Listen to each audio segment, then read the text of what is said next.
Fala pessoal, começando mais um podcast, é o Marquinhos Cast, meu podcast aqui em Cachoeira de Macacu.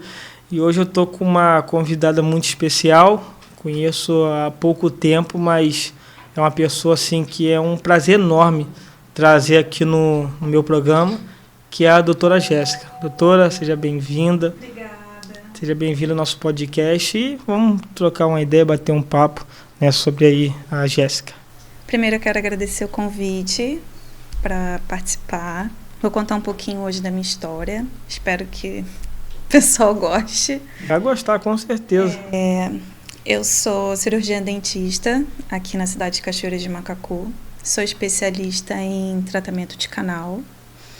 E tenho uma clínica, já deve ter em torno de 4 a 5 anos aqui na cidade. Então, doutora Jéssica, eu queria começar perguntando, né, sobre a sua infância, né?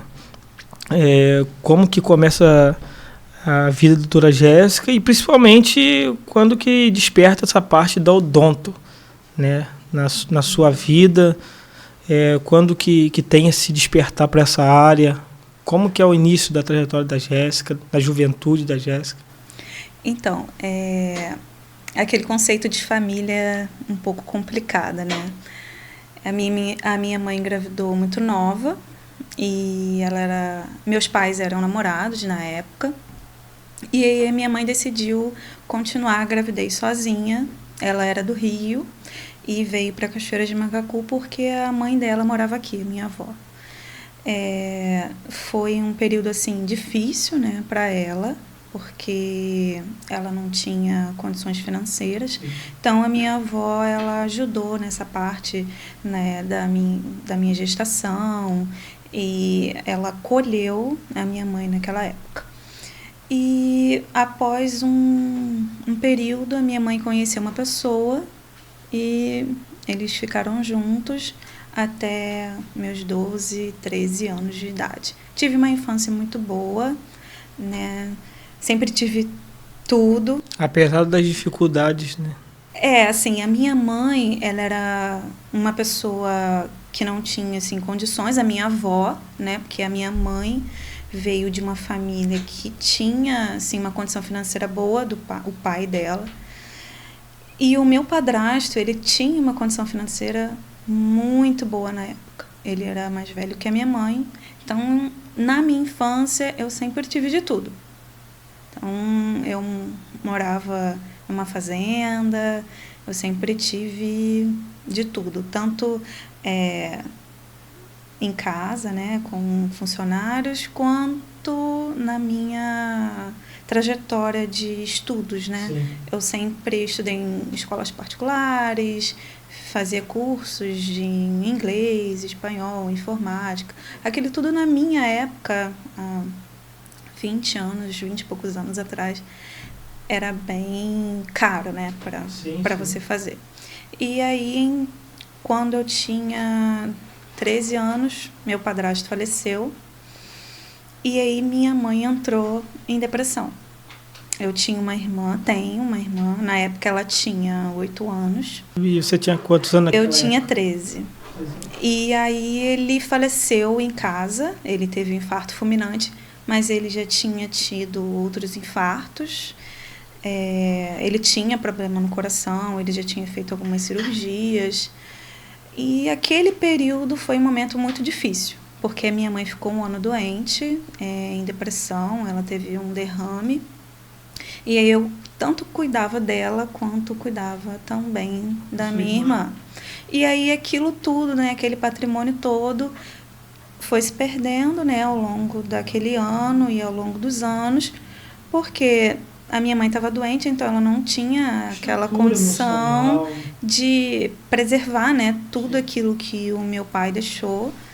E aí nós precisamos vender a casa que morávamos, né, por questão financeira, para morar numa casa menor, porque minha mãe não tinha como sustentar toda aquela estrutura, né, tanto funcionário. E começou a ficar um pouco mais difícil, né? Foi se apertando, né? Foi. E só que eu sempre levei assim, esse período muito tranquilo, né? Eu sempre fui uma pessoa muito tranquila. Focada ali, centrada. Muito disciplinada desde quando nova, né? Eu acordava para ir para a escola sozinha, eu me arrumava sozinha, eu se virando arrumava sozinha meu desde material nova já. sozinha, porque isso era meu. Eu gostava disso. Então, eu era muito caprichosa, eu não perdia o horário da escola, eu não precisava nem de despertador naquela época, porque não tinha nem celular. Então, eu já acordava cedo, já fazia o que eu deveria fazer.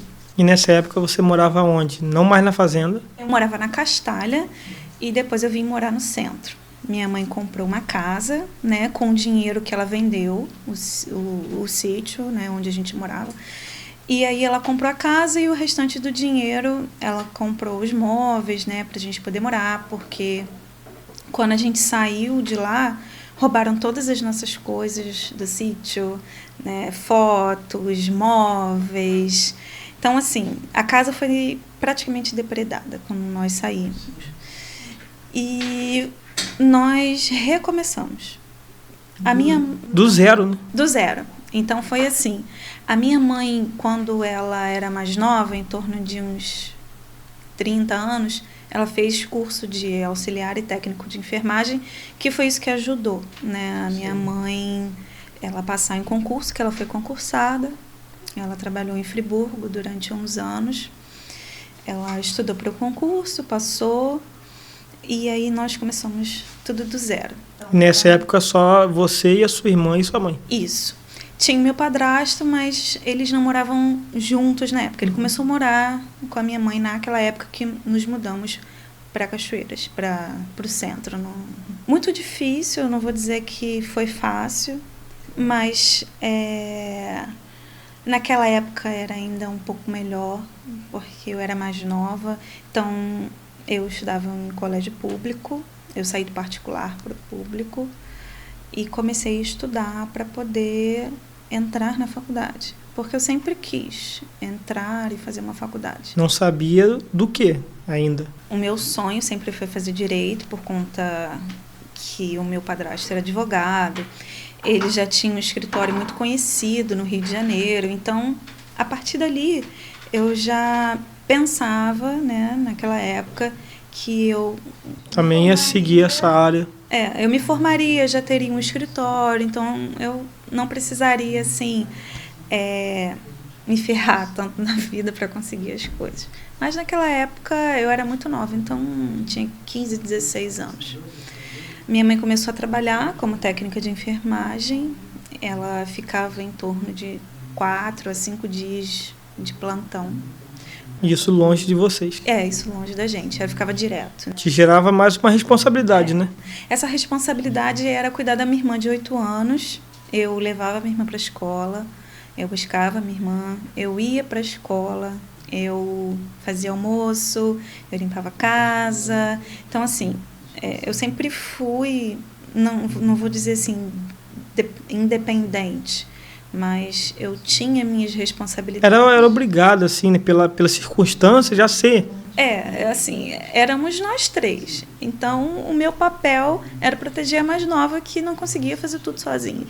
Então, eu era mais velha, eu cuidava tanto da minha mãe quando ela chegava cansada em casa. Para poder melhorar, né, as condições, se reerguer. Porque é muito difícil você recomeçar. Foi um padrão de vida que, assim, eu tinha um padrão de vida muito bom. E aí, do nada, foi muito difícil para conseguir tudo. Sim. Então, o dinheiro que praticamente a minha mãe ganhava não dava para pagar uma escola particular. Não dava para pagar um curso pré-vestibular. Então, o que minha mãe ganhava era para comprar comida, para comprar roupa e as necessidades. As coisas bem básicas mesmo. Então, eu lembro que na época a carteira da minha mãe era assinada em 400 e poucos reais, que pagavam o salário mínimo naquela época. E eu lembro que a minha mãe conseguia tirar uns 3 a 4 mil reais, mas com muita dificuldade, trabalhando muito. Minha mãe trabalhava Natal, Ano Novo. Ela vivia em prol daquilo. E aí eu fui, né, aceitando essas coisas da vida, porque quando chegava Ano Novo, quando chegava o Natal, eu precisava estar com a minha irmã, que era mais nova. Então eu não podia sair com os meus amigos, eu não tinha festa, eu não viajava. E, assim, isso nunca me fez mal, né? Até o momento não me deixou nenhum trauma isso. Me criou responsabilidades, me deu responsabilidades, disciplina, rotina. Então eu acho que isso, desde nova, me ajudou muito a construir praticamente o que eu tenho hoje, né? Sim. A questão da parte da odonto, ela surge quando, assim? Quando que você falou assim, não, é a odonto que eu quero para mim? Então, eu nunca sonhei, né? Nunca foi o meu sonho em ser dentista. Nunca nem imaginava em ser. Eu sempre quis fazer o direito. E aí, depois, eu tive um sonho, né, de ser veterinária. Porque eu gosto muito dos animais. Chegou a tentar? Não. Eu prestei vestibular e aí eu coloquei para último veterinária. Primeiro eu coloquei medicina, eu pesquisava muito mercado de trabalho, porque naquela época eu tinha que ter um emprego que me desse várias oportunidades e uma estabilidade, né, financeira rápida. Então eu pensei logo em medicina. Nunca estudei essa parte de odontologia, nunca me interessei. E aí quando eu fui me inscrever, fiz a prova do Enem, a minha primeira opção foi medicina. A segunda foi odontologia e a terceira foi medicina veterinária. E passei para odontologia. E eu fui, né, lá no Rio de Janeiro, porque era o único lugar que tinha bolsa. Aqui, pelas regiões mais próximas, não tinha na época, né? E é até engraçado que você tenta, né, acertar 2 sonhos, né, e o terceiro acaba se tornando uma realidade que hoje você parece que ama, né, realmente o que faz. Eu acho que eu talvez não conseguiria ser médica hoje, né? Porque eu amo fazer o que eu faço. Então, quando eu entrei na faculdade de odontologia, eu não sabia, na época, que os materiais seriam muito caros, que eu precisaria estudar o dia inteiro, porque era uma faculdade integral na minha época. Não vou falar nem o ano que vocês vão acertar a minha idade. Então, assim, há uns anos atrás, era bem caro, né, para se formar em odontologia. Hoje os materiais são mais acessíveis. Claro, né, tem 7, 8 anos. Então, estava entrando nessa parte de ser mais acessível, mas ainda era muito caro. Para mim... Principalmente pela sua mãe você está se reerguendo. Ela não ganhava bem. Então, assim, lixo de material, R$5.000, R$10.000, não tinha como. Então, assim, era o dobro do salário da minha mãe. No primeiro período, e no primeiro ano, no primeiro semestre e no segundo, a gente não gastava tanto. Então, assim, minha mãe conseguia, né, me ajudar. E eu, às vezes, pegava materiais emprestados, porque na faculdade a gente trabalhava em dupla. Então, a minha dupla me emprestava material para eu poder estudar, para poder fazer laboratório, né, essa parte de laboratório. Uhum. E aí, foi indo assim. Depois, começaram aquelas listas absurdas, né, 5.000, 10.000. Aquilo mexe com a cabeça de qualquer pessoa. E aí caramba, e agora? O que eu vou fazer? Mas tudo se dá um jeito, né? Teve muita gente que me ajudou também. A minha mãe me ajudou. O Eduardo me ajudou, que hoje é o meu marido. Naquela época, a gente se conheceu. Ele estava terminando a faculdade e eu estava começando. Sim. Então, ele já tinha alguns materiais. Então, ele me emprestava também. porque muita coisa ele já não usava. Eu fazia trabalho na faculdade para outras pessoas, para outros alunos que não queriam fazer. Isso também tinha algum lucro? Porque assim, passava um trabalho de laboratório. Você tem que fazer um dente tal para entregar tal dia. Aí o pessoal ficava com preguiça de fazer, eu não queria fazer e pagava alguém para fazer. Então esse alguém sempre era eu. Aí eu fazia o meu e de todo mundo. Ia se aprimorando mais ainda o seu trabalho. Eu sempre gostei muito de trabalho manual. Então, assim, primeiro, segundo período, meus dentes eram perfeitos. Não vou dizer assim, perfeitos, mas... Era bem próximo à perfeição. Eu sempre gostei muito, sempre fui muito boa em trabalho manual e tentava chegar ao máximo da perfeição possível. Eu era muito mais perfeccionista, hoje eu sou um pouco menos. Mas no início, né, lá atrás, a gente quer sempre dar o nosso melhor. E foi aí que eu fui tentando, fui trabalhando em alguns lugares. Eu dei aula para conseguir pagar alguns materiais. Comecei a dar aula muito cedo, em torno de 23 a 24 anos. Eu já estava dando aula para auxiliar e técnico de saúde bucal. Quando você viu sua vida, era odonto. Assim, quando eu entrei na faculdade, eu achava muito chato o primeiro período, porque você tem aquelas matérias teóricas, né? Então, bioquímica, microbiologia, essas matérias um pouco assim, superficiais na época, eu achava.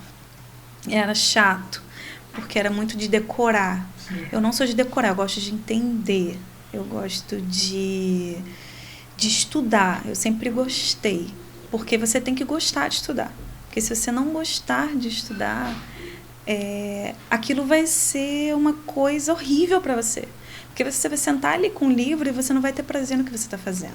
Você está ali mais pensando em todas as coisas, menos aquilo ali. Porque quando eu sentava para estudar microbiologia, para mim era um fardo. Sim. Porque eu não gostava.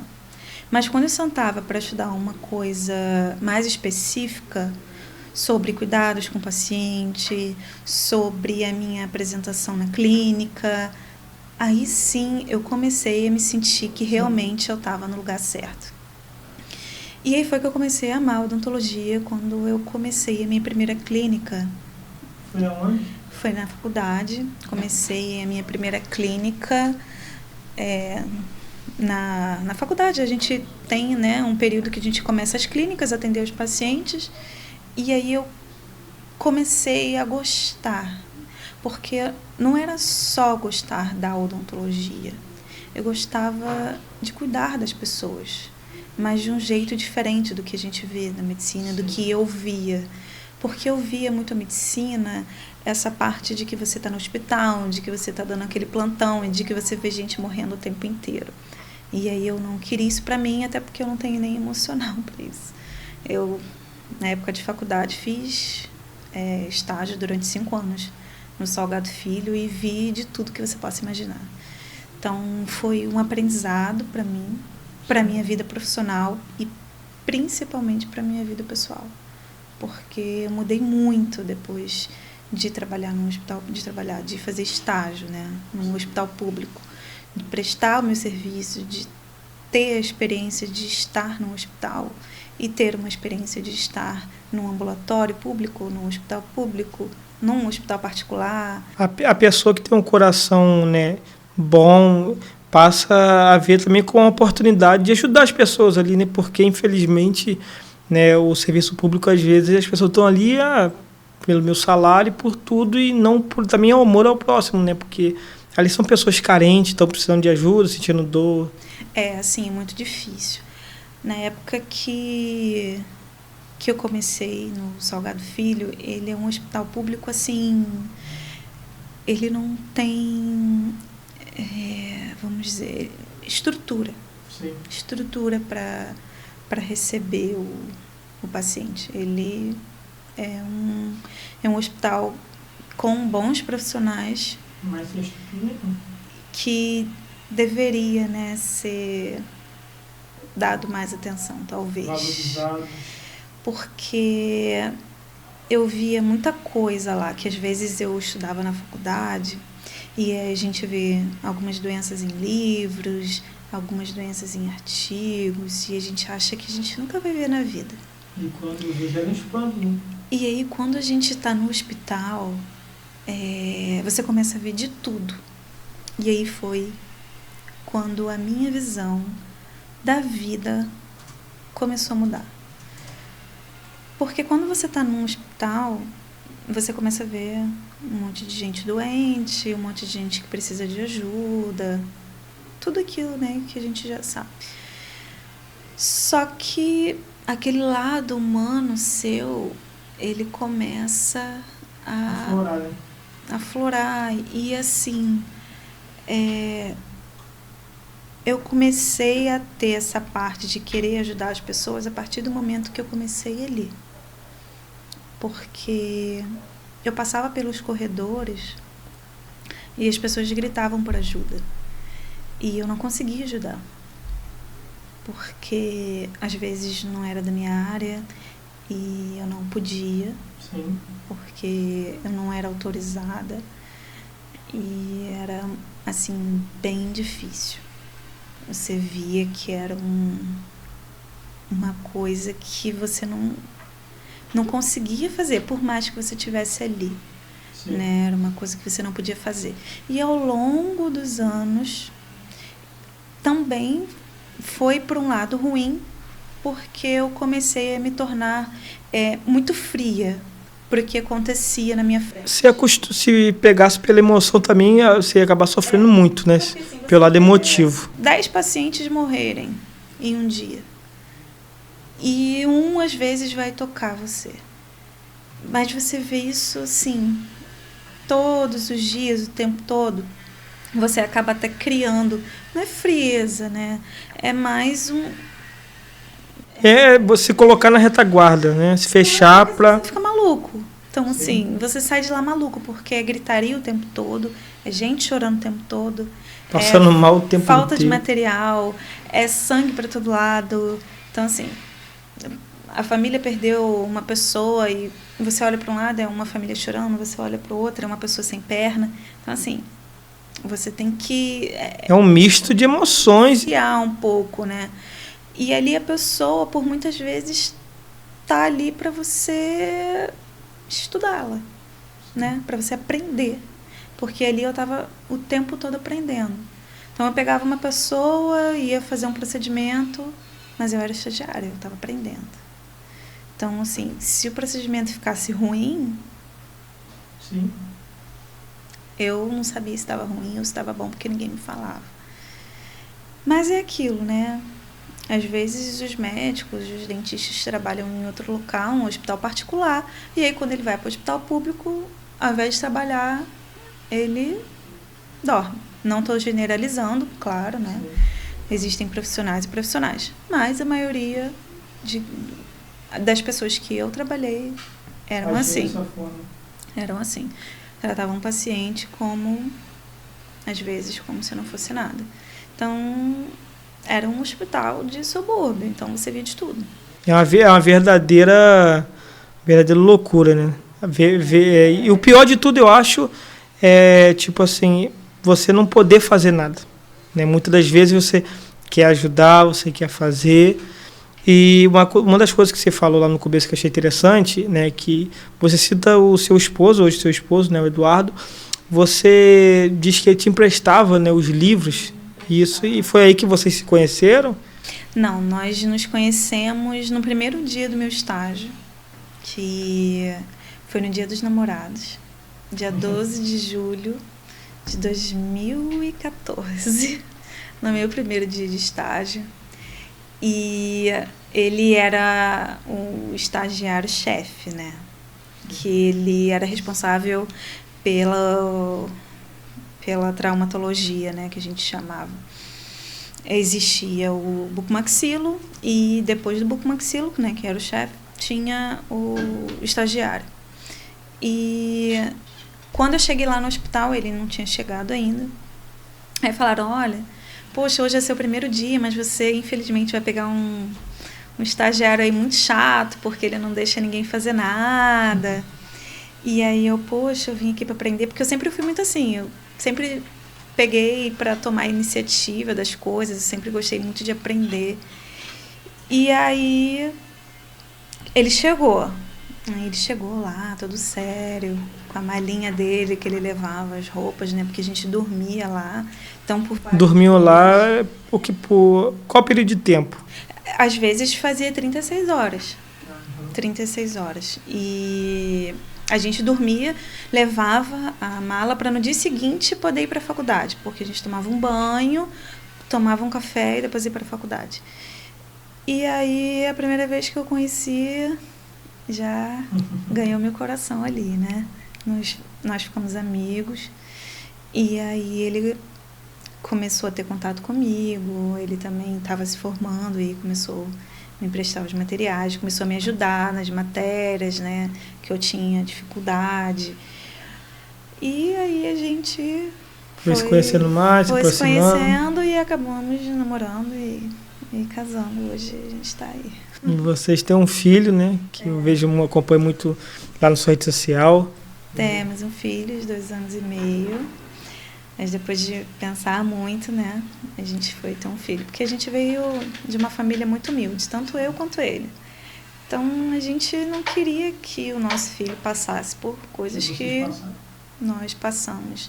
É sempre assim, né? Os pais não querem que os filhos passem porque o que eles passaram. Porque não é fácil, né? Mas pelo menos a gente queria dar o mínimo para ele, né? Um mínimo de conforto. Claro que, assim, você não tem que esperar tudo, ter tudo na vida para você ter um filho ou ter uma família, que seja. Mas você tem que dar um mínimo para ele.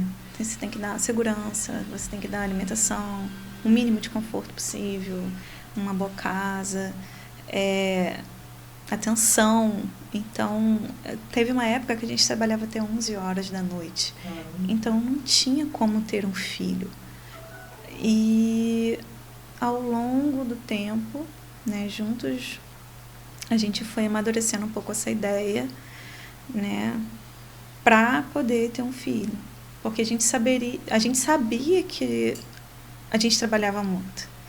Então, alguma coisa ia pesar, né? Sim. Ou a gente trabalha muito, ou a gente trabalha menos para ter um filho. Então, porque a criança requer, né? Toda quer atenção. Então, assim, não adianta eu ter um filho e dar para outra pessoa criar. Isso não é ter filho. Então, eu gosto de dar atenção para meu filho, eu gosto de estar com ele, eu, o Eduardo. Qual o nome dele? Nicolas. E aí, nós programamos, né, um tempo de ter pelo menos um lugar maior para recebê-lo, porque a gente morava numa kitnet no começo. E isso tudo, né, a gente não queria que ele passasse, porque eu também não teria ninguém para me ajudar a cuidar dele. Sim. Eu sabia que eu ia ter que pagar uma pessoa para poder trabalhar. É uma série de coisas, né? Então, assim, é o meu pensamento e o pensamento dele. Então, não, tem gente que, é o meu desejo ser mãe, eu quero ser mãe, não importa como seja. Sim. Mas eu não, eu sempre pensei, não, se eu quero ser mãe, eu tenho que ter alguém para me ajudar a cuidar, porque eu preciso retornar ao meu trabalho. Nós somos profissionais liberais. Então, um dia perdido de trabalho é difícil. É igual você trabalhar no comércio. Quando você tem um feriado e você trabalha no comércio, aquele feriado ele vai te calejar um pouquinho, né? Sim. Ele vai desfalcar alguma coisa. Não tanto, mas alguma coisa talvez vá, dependendo da fase que você está. Nós éramos muito novos, estávamos no início, né, de tudo, estávamos construindo. Então foi muito difícil, né? Tomar essa decisão. Então a gente deixou mais para frente quando tivéssemos uma estabilidade um pouco melhor. Aí sim a gente programaria ter um filho. E hoje, né, eu vejo assim que vocês são muito apegados ao Nicolas, né? Eu vejo lá, ele sempre está de vez em quando lá no seu consultório também, né? E assim, o que o Nicolas, o que seu filho representa para você? O meu filho, ele é tudo para mim, né? Antes de ser mãe, eu acho que eu era uma Jéssica. Depois de ser mãe, eu me tornei outra. A gente sempre perde e aprende muito quando a gente tem um filho. Pelo menos para mim foi assim. As minhas prioridades mudaram. O meu trabalho mudou. O corpo muda, você muda, a mente muda. Então, o Nicolas hoje ele representa tudo na minha vida. Hoje, se eu for uma milionária, se eu não tiver o meu filho, para mim não importa ser milionária. Não vale de nada. Porque para mim o que importa hoje é ter a minha família perto, ter o meu filho saudável, fazer o meu filho feliz. Então, assim, ele representa tudo para mim. E depois que eu me tornei mãe, essa força, né? Essa vontade de querer crescer, ela vai crescendo, né, lá dentro. E o Nicolas traz isso muito para mim. Ele é como se fosse uma inspiração. Motivação. É uma inspiração, ele é a minha motivação, ele é tudo. Então, antes de pensar em mim, eu tenho que pensar se vai ser bom para ele ou não.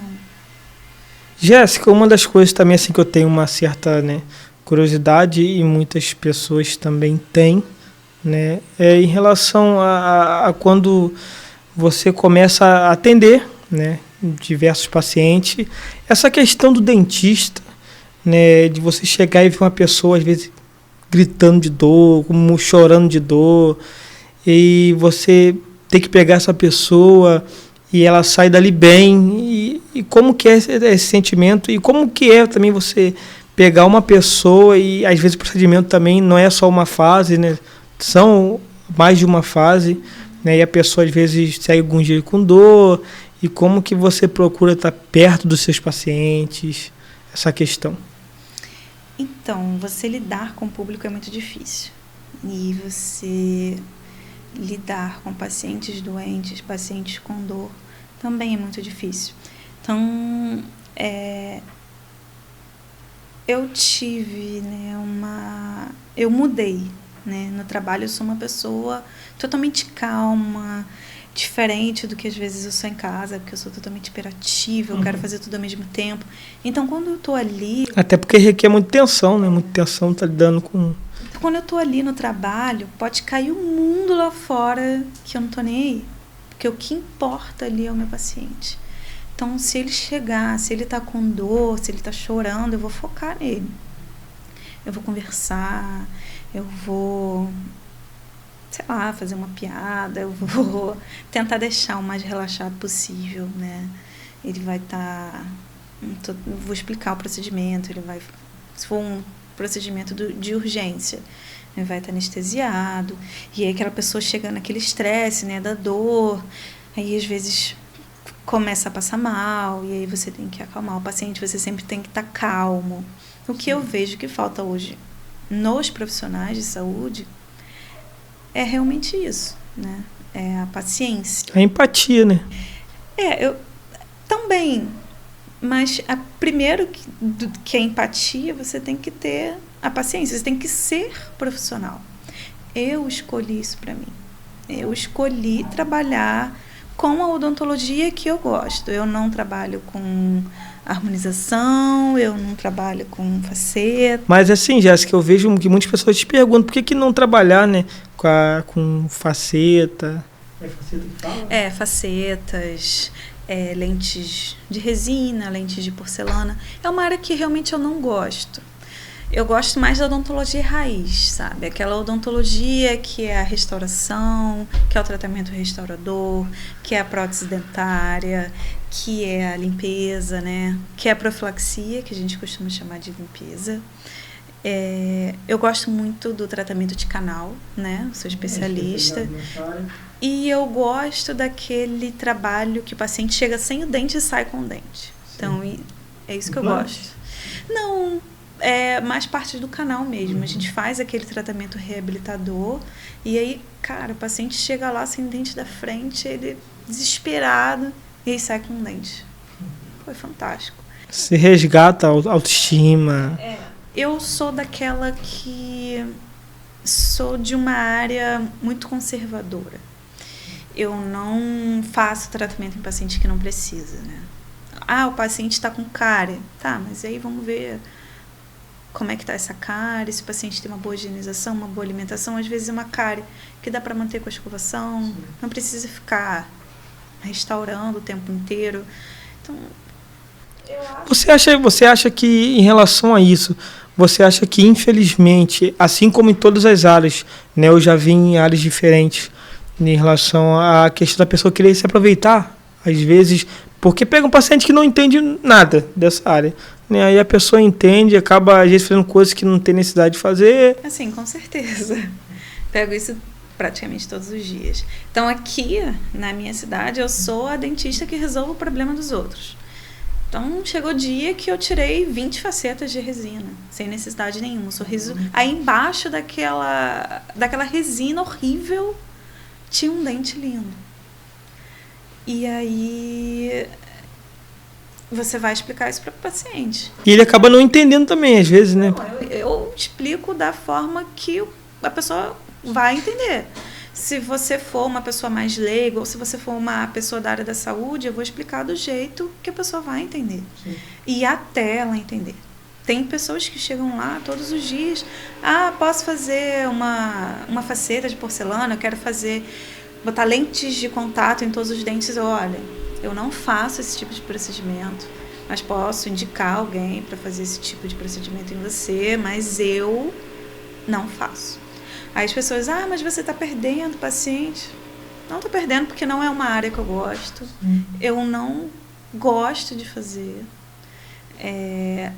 Então, assim, eu não estou perdendo. Eu estou ganhando tempo para fazer outras coisas que eu gosto. Que você vai produzir. Eu gosto de ganhar tempo fazendo uma coisa que você gosta. Com coisas que eu gosto. Porque tempo, para mim, é muito precioso. Porque o tempo que eu estou perdendo com um paciente que, às vezes, vai me trazer por reação, ou uma coisa que eu não gosto de fazer, eu estou perdendo tempo com meu filho, eu estou perdendo tempo com meu marido, com a minha família, com os meus estudos.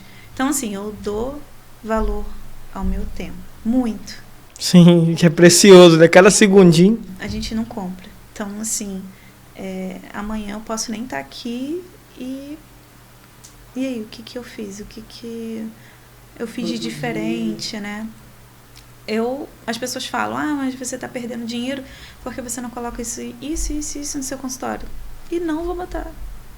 E não é isso que vai me fazer ficar milionário ou não. E se for, eu prefiro não ter. Porque são coisas que eu não gosto. Às vezes são procedimentos que o profissional ali acaba perdendo, né? A ética, né? E totalmente, não só a ética, mas o respeito que ele tem ao ser humano. Que isso importa muito. Porque não é só uma faceta de resina. Não estou falando mal da resina. Mas o paciente tem que entender.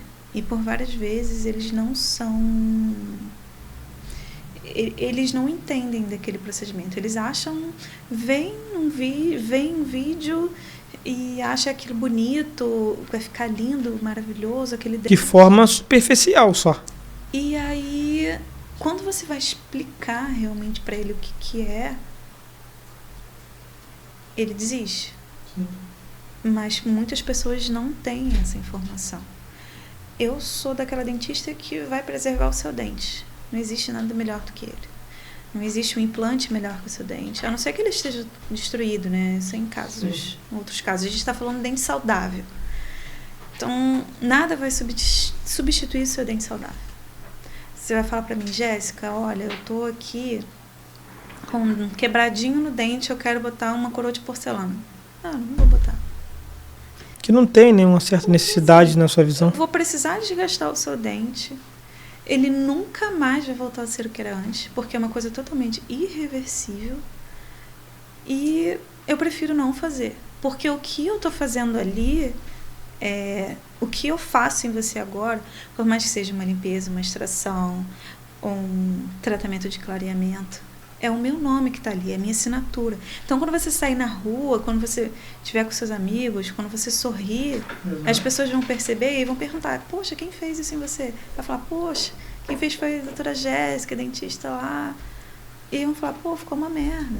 Então, assim, tem lógica. E também uma coisa que eu não gosto. Doutora, em relação a, continuando essa questão de dente, uma das dúvidas que acredito também que muitas pessoas que estão assistindo vão ter, é em relação à dor de dente. Realmente a dor de dente é uma das piores que um ser humano pode sentir. E por que à noite parece que é um horário que ela mais aperta? Então, ela é uma das piores dores que existem. Mas isso já está num estado muito avançado, dependendo da dor. Geralmente o dente está infeccionado e aí ele já está em processo de extração, vamos dizer assim.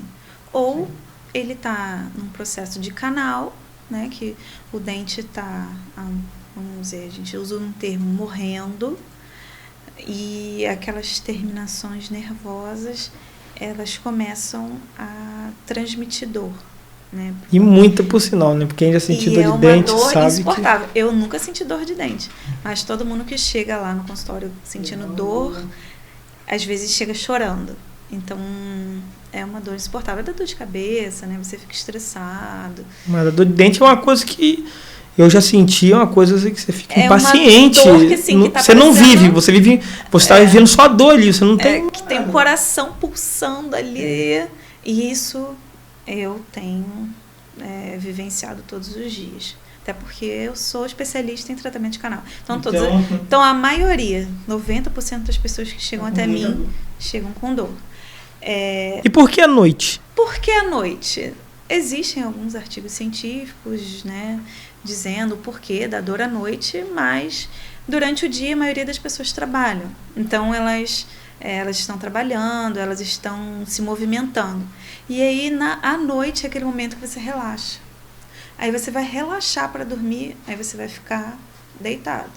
Sim. Então, toda aquela pressão, né, durante o dia, ela vai para a cabeça. E aí, aquele dente começa a pulsar, pulsar, pulsar, pulsar. E não tem jeito. E, doutora, qual conselho que também assim, você daria, né, para a pessoa que está à noite, está desesperada de dor de dente, não sabe nem o que fazer, e só tem que esperar o dia clarear para poder procurar um consultório, né, de odonto, e o que ela pode fazer? Olha, essa pergunta é muito difícil, porque eu já peguei pacientes que procuraram no Google sobre medicações, sobre alguns tipos de chás que... E tem que ter cuidado, né? Eliminam ou aliviam a dor. E é uma coisa totalmente errada. Então, para você que está sentindo muita dor, vou deixar meu WhatsApp aqui, você manda mensagem para mim e liga que eu vou te atender. Porque não toma nenhum remédio errado, ou procura um pronto-socorro, uma UPA perto de onde a pessoa mora, ou realmente espera o profissional, porque você se automedicar é uma coisa muito séria. Sim. Então você pode estar causando um mal desnecessário e que talvez vai até piorar aquela situação, que no começo não estava nem tão séria, e depois da medicação ela vai piorar. Tem muita gente que tem a mania de tomar o amoxicilina, né, que é um antibiótico. Ele não vai melhorar a dor? Dependendo do caso. Dependendo, vai aliviar. Naquela hora ali do efeito, ela vai aliviar. Mas já teve gente que fez chá de alho com cebola. Então, eu ia falar em relação ao alho, né, que eu, inclusive, já não fiz, mas quando no momento de dor a gente acaba pesquisando no Google, né? O doutor Google, né? Infelizmente, essa era da tecnologia tem esse lado que não é o mais correto. E eu vi lá, não sei se é verdade, porque eu não fiz, não tive essa coragem, mas disse que mastigar um alho, um dente de alho em cima do dente, melhora. É um mito, né? Isso é mentira. Porque o que vai aliviar a dor, dependendo, claro, né, do estado do dente, né? Se ele tem estrutura, se ele não tem estrutura, se ele tem uma infecção, se ele tem um abscesso, Se ele está começando um processo de infecção, um processo de inflamação, é diferente. Se eu morder um alho em cima de um dente que está doendo, ele não vai melhorar. O que vai melhorar você é o procedimento de alívio da dor, né? A gente vai fazer o procedimento de urgência ali na hora, anestesia, lavagem, né, do dente, a medicação, vai fazer medicação intraoral, de uso oral para você, anti-inflamatório, antibiótico, o que seja. E a partir dali, desse momento, você vai melhorar. Então, eu aconselho a todos os meus pacientes a não fazerem isso. A não comerem alho, a não tomar urina de cavalo, que também já aconteceu de aparecer. Um caso desse, você gostou? Já. E pior que não vai adiantar nada, né? Esse que é o mais triste. Né? Nem não tomar urina no cavalo, não. Não foi...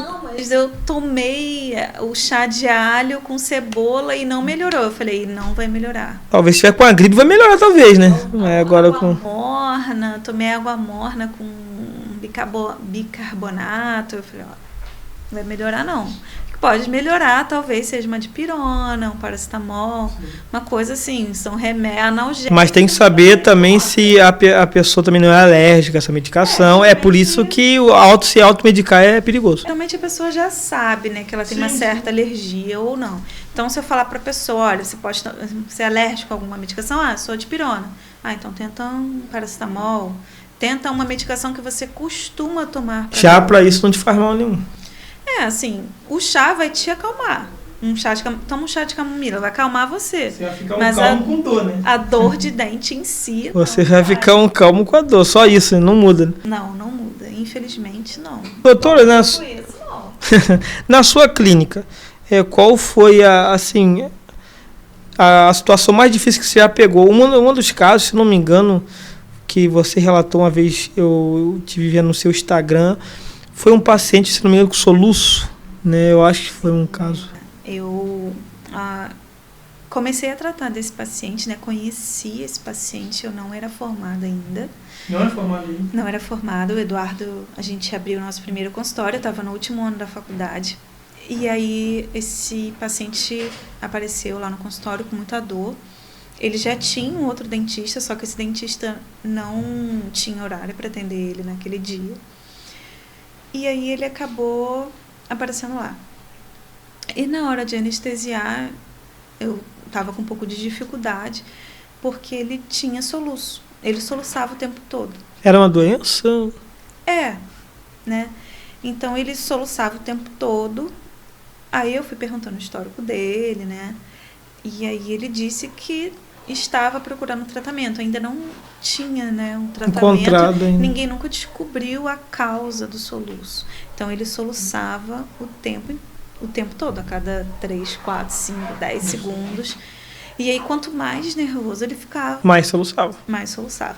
E aí esse paciente ainda é nosso paciente, né? É meu paciente da clínica. E ele tem voltado, né, para fazer as revisões. E esse soluço tem diminuído, mas ele não melhorou, né, 100%. Ele continua com soluço, mas ele tem um problema no diafragma que causa esse soluço e é uma doença que não tem cura, né?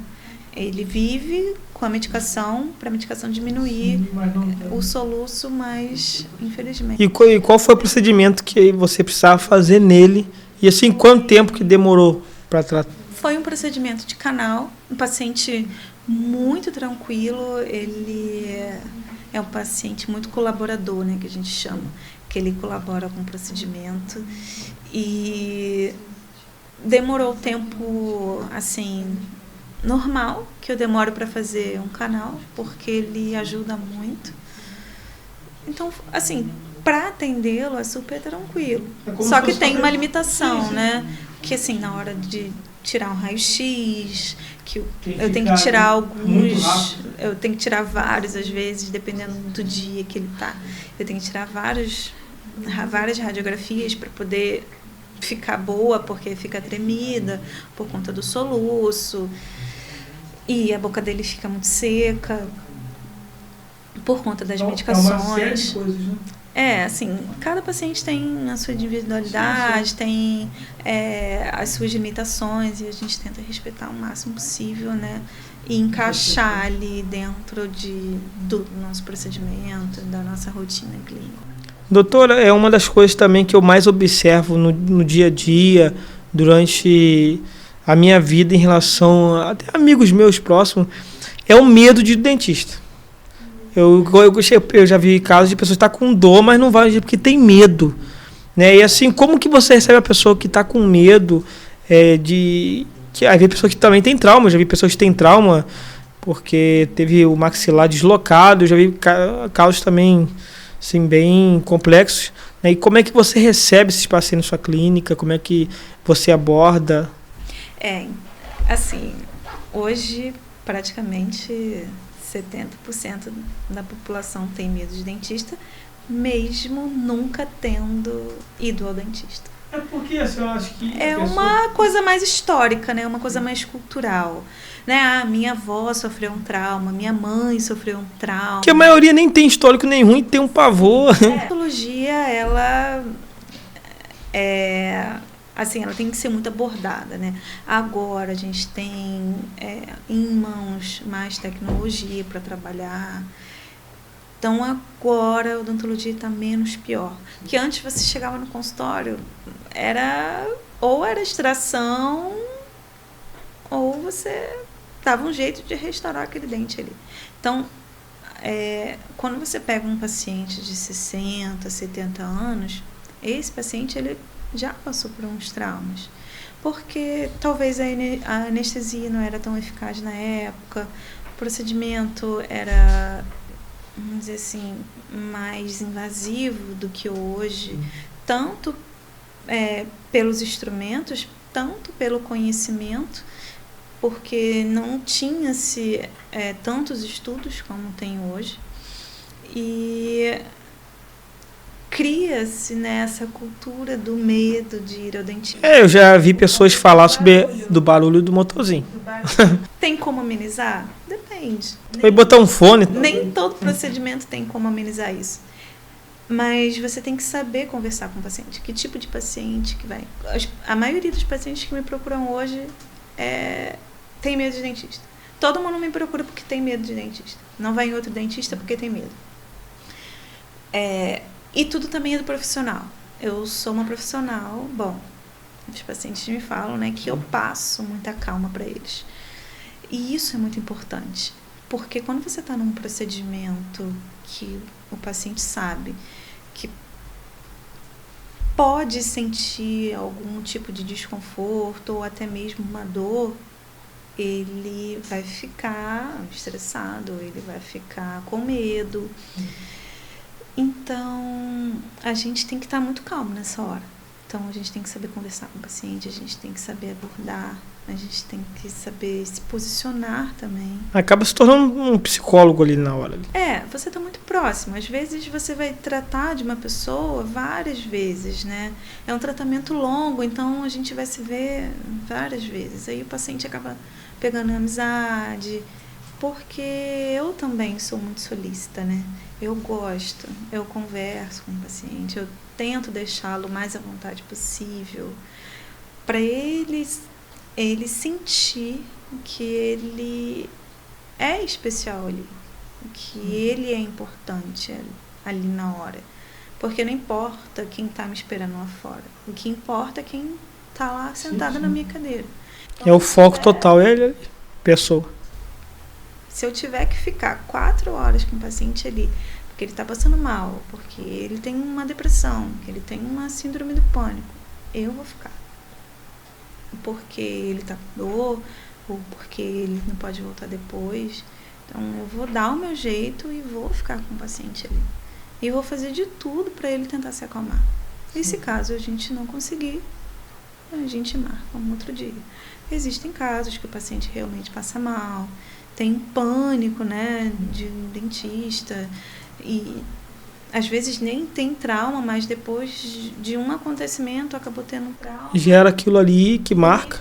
Precisa tomar uma medicação, né, específica, para poder relaxar um pouco na consulta, porque só de ver o profissional nem a pessoa, só de saber que ele está no ambiente, ele já fica nervoso, ele já fica passando mal. Então, assim, teve paciente já que desmaiou na minha cadeira e você tem que se virar. Você tem que... Não é fácil. Não é. Mas você tem que estar calmo, porque isso é o principal. Se o seu paciente está nervoso, você tem que transmitir calma para ele. E muito. Porque se eu chegar e passar um nervosismo para o meu paciente, por mais que eu esteja por dentro nervosa, só piora. Ele não vai sentir confiança em mim, vai ficar mais nervoso ainda. Doutora, uma das coisas também que eu observo muito, né, assim, no seu trabalho, né, do trabalho da doutora Jéssica, é a questão da área social, né?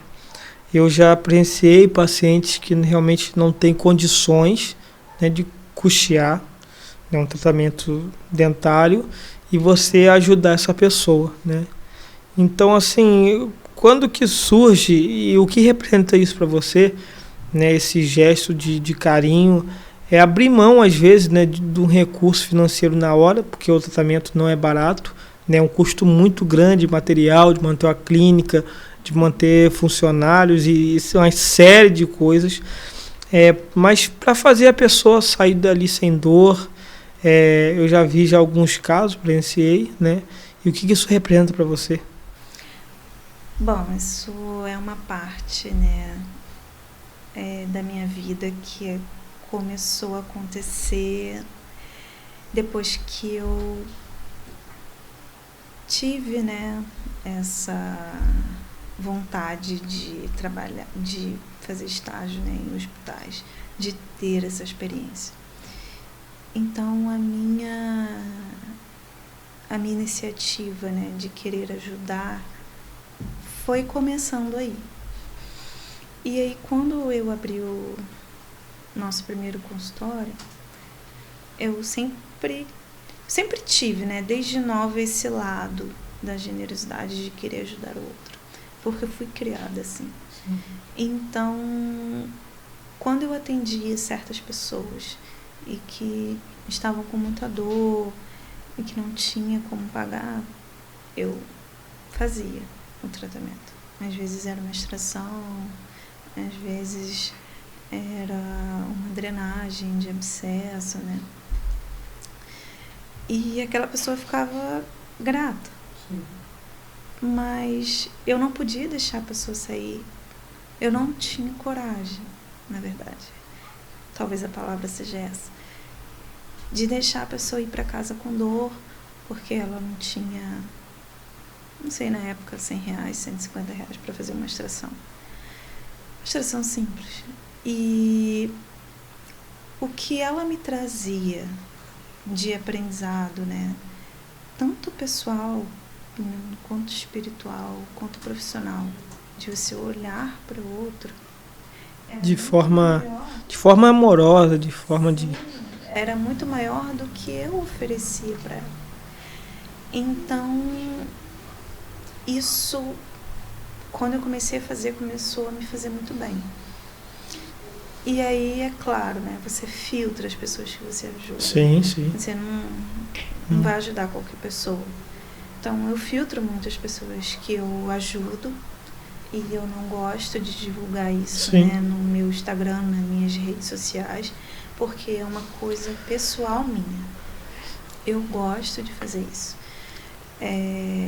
E não é que eu gosto de fazer isso para poder todo mundo falar que eu sou boazinha, ou que eu estou fazendo isso para poder ajudar as pessoas. Não, isso é pessoal. Se a pessoa quiser falar, ela vai falar. Mas eu não pego ninguém para fazer tratamento comigo e falo para a pessoa poder fazer uma divulgação para mim. Se a pessoa quiser fazer, é diferente. É diferente. Mas se eu não peço isso em troca, porque isso é muito angustiante, né? Ah, não, eu vou fazer uma prótese aqui para você, uma dentadura, e aí você tem que tirar fotos para mim, eu tenho que postar o seu rosto lá no meu Instagram. Não, a pessoa já não está gostando do procedimento. E aparecer para todo mundo saber que ela não tem um dente, isso é muito difícil. É difícil. Então, assim, todos os trabalhos sociais que eu faço, nenhum deles vai para a internet. 1 ou 2, talvez uma radiografia, uma coisa que... Acho que não mostra a pessoa, né? A pessoa nunca aparece, né?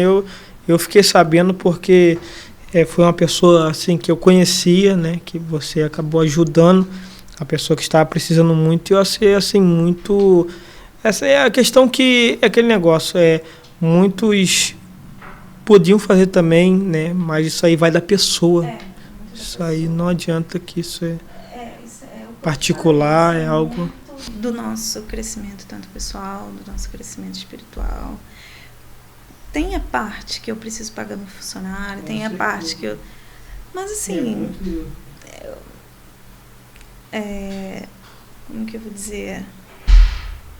Assim, o que eu vejo tipo assim, é uma forma também de semear na vida coisas boas também, né?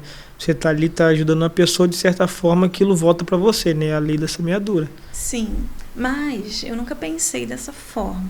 Eu sempre ajudei porque eu gostava, porque eu gosto de ajudar. Mas sem nunca esperar pensei nada em troca. Nada em troca do outro. E aí, se vir, ótimo. Mas se não vir também, eu fiz a minha parte. A pessoa entra lá com dor, eu aliviei, e às vezes a pessoa, não, mas eu só vim saber quanto que é, porque eu não tenho condição. E você vê ali que a pessoa está com dor semanas e não vai melhorar. E aí eu penso assim, cara, eu vou fazer isso aqui, eu vou fazer essa extração. Aí a pessoa fala, quanto que é? Nada, eu não vou te cobrar nada para fazer. Porque o material eu já tem, então gasta pouco. Eu gasto, assim, 20 minutos do meu tempo e um material que eu vou esterilizar e um pouco de material descartável. Então, assim, eu faço porque eu gosto, aquilo me faz bem. Eu vi até algo no Instagram, né, há um tempo atrás, que você participou de foi alguns dias, né, não sei, não lembro agora da localidade, atendendo pessoas de graça, e eu achei muito bacana esse projeto social, esse trabalho. Como que foi feito isso? Então, eu segui essa página Por um Sorriso. Ela é uma ONG que ela viaja pelo mundo, tanto pelo Brasil quanto fora, para poder fornecer tratamentos odontológicos, procedimentos, né? Então, os profissionais, dentistas, estudantes, protéticos, eles se inscrevem como voluntários para poder participar dessas desses dias de trabalho ali, né, que vocês tomam, né? Dessa ação, vamos dizer assim, dessa ação voluntária. Essa ação voluntária, ela é organizada pelo município ou pelo estado, né? São alguns municípios, e aí a prefeitura ela cede, né, o espaço para a gente poder atender os pacientes. Ela seleciona, né, as pessoas. Eles escolhem as pessoas? Não, eles selecionam, na verdade, os pacientes. Os pacientes também se inscrevem também? Os pacientes se inscrevem, a prefeitura da cidade seleciona. Por casos mais graves? Eu não sei como que se faz essa seleção. É entre as regras lá da prefeitura, da cidade. Cada cidade tem a sua. E aí eles fazem essa seleção, o profissional se inscreve e aí você espera ser selecionado. E aí no começo do ano, acho que eu gostava muito de seguir a página, sempre gostei do trabalho deles, sempre achei o máximo, né, ajudar as pessoas. E aí, porque não é só ajudar as pessoas, você deixa de estar no seu trabalho, de estar com a sua família, para ajudar as outras pessoas. Pessoas que você nunca viu na vida. Não é tão fácil assim quanto parece. A gente se inscreve, espera ser selecionado. Eu fui selecionada para poder participar de uma ação em Minas Gerais, no interior de Minas. E aí Durou quantos dias? Em torno de uma semana. Então, nessa uma semana que a gente vai, eu fico longe da minha família. Eu durmo lá, né? Então, foram 4 endodontistas, né? 4 profissionais que fazem tratamento de canal selecionados. Um de São Paulo, um de Minas, eu fui a única do Rio. E aí, outros profissionais de extração, né, de cirurgia, de periodontia, de outras áreas da odontologia também são selecionados. E lá ela era de que horas a que horas? Não tinha horário. Era de 8 horas a gente tinha que estar na sede para poder começar os atendimentos. E a gente, às vezes, terminava 11 horas da noite, meia-noite. Então, se eu ficasse lá sozinha terminando um paciente, que acontece, porque você pega uma pessoa para fazer a boca dela toda em 5 dias. E todo mundo fica lá. Porque todo mundo é uma equipe, né? É todo um propósito só. Todo um propósito. Então, assim, não tem hora para você tomar café. Tem hora para você tomar café porque a gente toma no lugar que a prefeitura ela vai ceder para a gente poder dormir, se alimentar. Então, eles fornecem o café da manhã e o local para a gente dormir. E aí você toma o seu café, aí você vai para a sede. Só que aí você não sabe que horas que você vai almoçar. Você vai trocar com o seu coleguinha lá, revezar.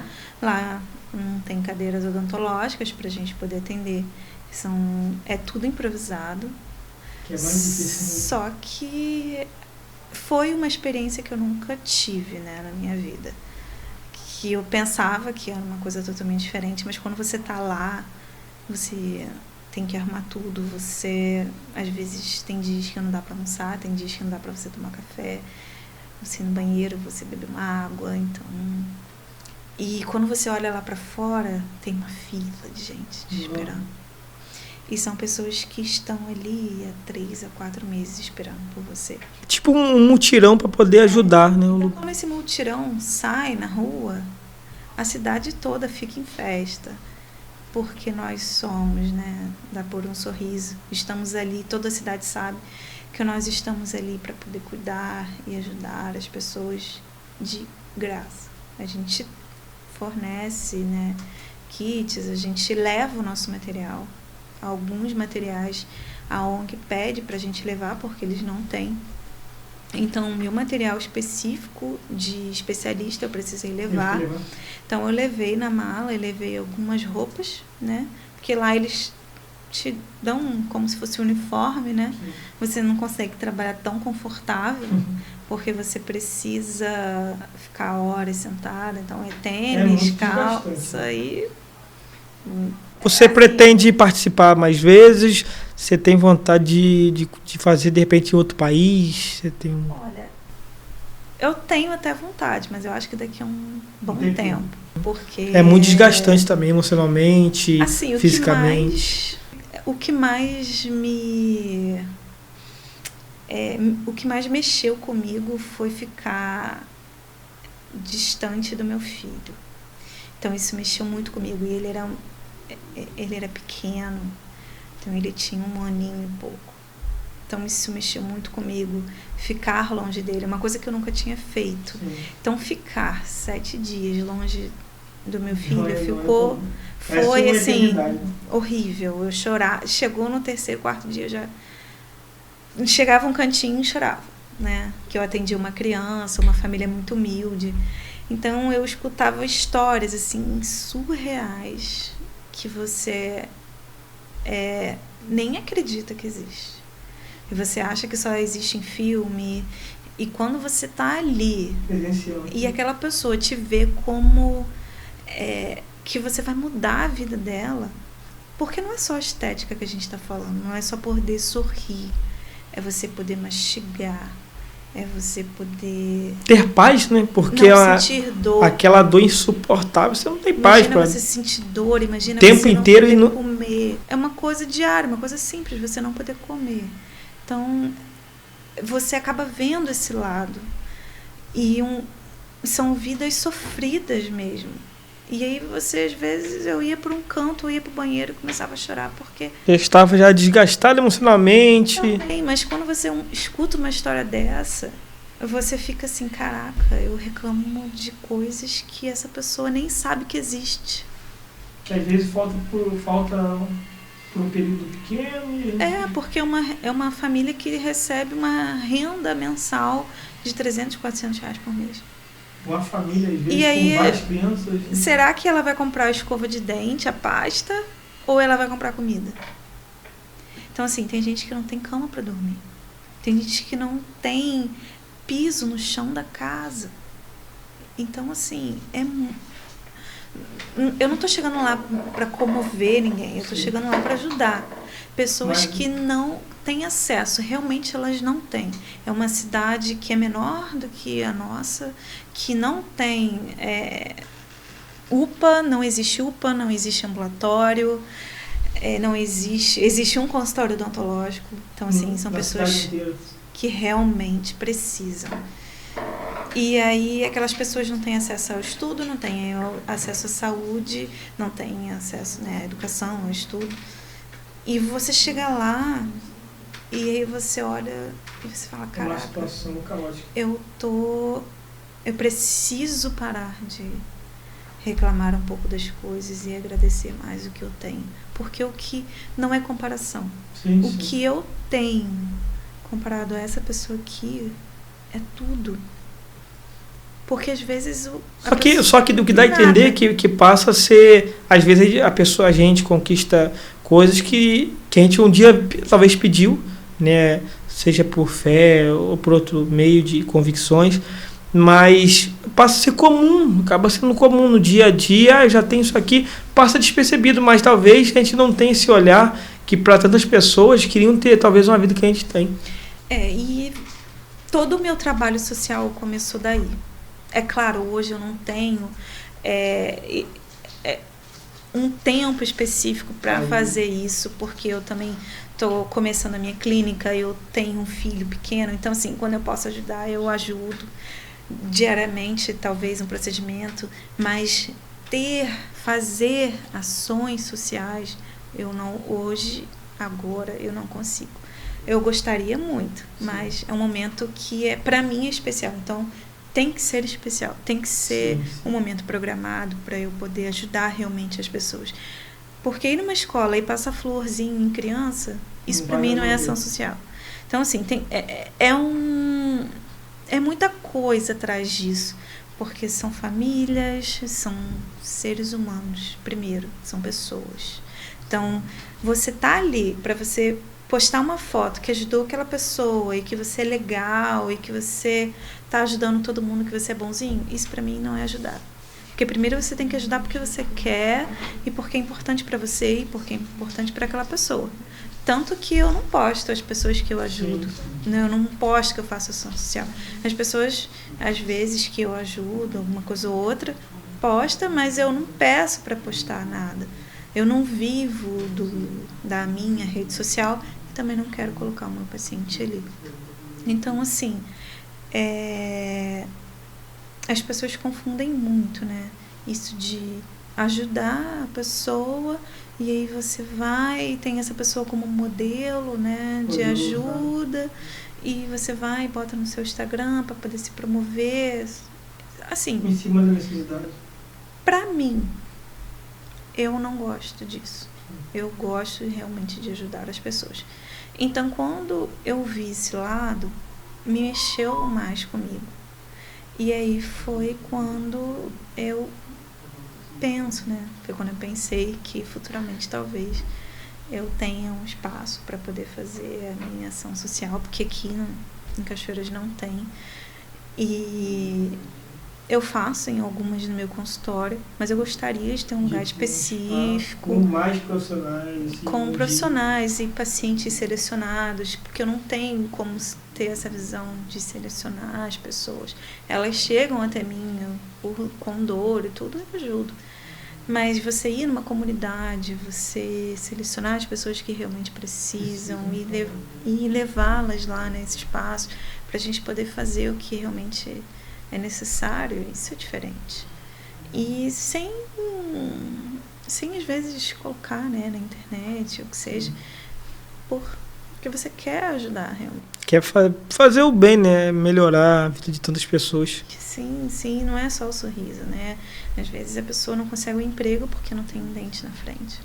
Então, é assim... Sofre preconceito. O que serviu para você em relação a passar muitas coisas na época de faculdade e tudo, e hoje ver você já formada, com seu esposo formado, tendo uma clínica própria? Assim, o que passa de espelho, né? De repente, o sofrimento, né, do estudante, das horas no ônibus, como que era? Na minha trajetória de estudante, eu sempre soube que um dia ia valer a pena.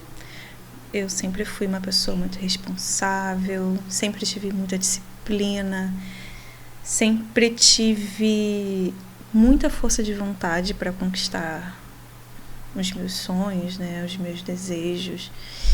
E na época da faculdade, eu no primeiro ano, eu saí de Cachoeiras para ir para o Rio de Janeiro, que a faculdade era lá. Eu não tinha condições de morar lá no primeiro ano.